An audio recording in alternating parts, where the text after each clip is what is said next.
Vision go back. The vision lay. The vision go back. The vision go back. The vision go back. The vision go back. Division can go back.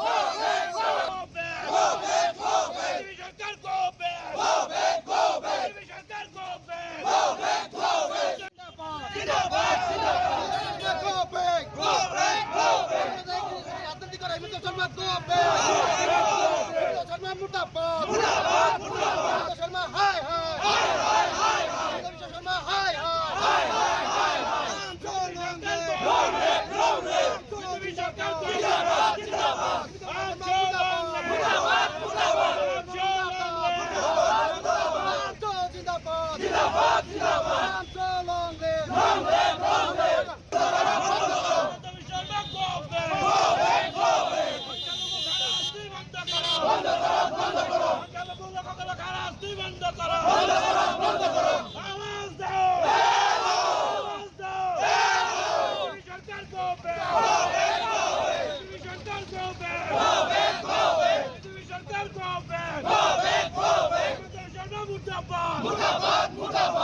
আজি চাওক আমি পট্টলিকা দা কৰাৰ আগতে পুলিচে আমাৰ পৰা কাঢ়ি লৈ গৈছে। পুলিচে আমাক পট্টলিকা দা কৰিব দিয়া নাই।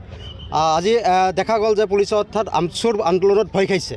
মুখ্যমন্ত্ৰীয়ে ভয় খাইছে, পুলিচক ইনষ্ট্ৰাকশ্যন দিছে আমাক মানে কাৰ্যসূচী যাতে ৰূপায়ণ কৰিবলৈ দিয়া নহয়।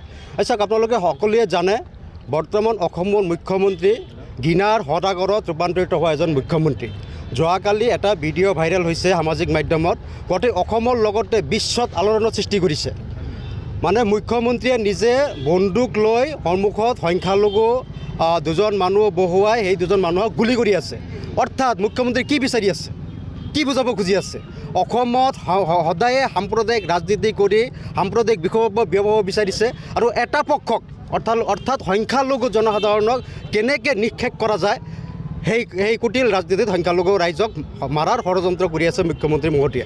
এজন সংবিধানৰ শপত খাই গণতন্ত্ৰক হত্যা কৰা এজন মুখ্যমন্ত্ৰী হিমন্ত বিশ্ব শৰ্মাই সকলো সময়তে একপক্ষীয়ভাৱে সংখ্যালঘু ৰাইজক টাৰ্গেট কৰি বিভিন্ন ধৰণৰ মন্তব্যৰ লগতে যোৱাকালি যি ভিডিঅ' বাৰ্তা এটা দিব বিচাৰিছে তাক আমি ধিক্কাৰ জনাইছোঁ, গৰিহণা দিছোঁ। যে বিজেপিৰ যি সামাজিক পৃষ্ঠা আছিলে তেওঁলোকে তাত এখন সাম্প্ৰদায়িক এটা ভিডিঅ' তেওঁলোকে তাত আপলোড কৰিছিলে। কিন্তু তাত দেখিছে যে মুখ্যমন্ত্ৰী স্বয়ং নিজে ৰাইফলেৰে মুছলমান মানুহক গুলিয়াই আছিলে। সেইটো ভিডিঅ' এটা তেওঁলোকৰ যিটো সামাজিক পৃষ্ঠা আছে তাত আপলোড হৈছিলে।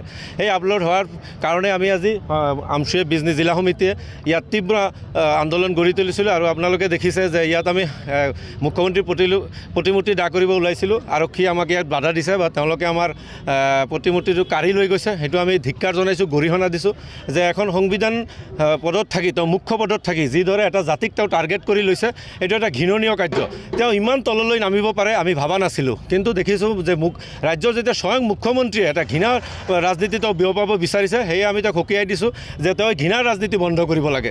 আজি আপোনালোকে দেখিছে আমাৰ মিয়া বুলি জাতিটোক নানান ধৰণৰ তুচ্ছ তাচ্ছিল্য কৰিছে।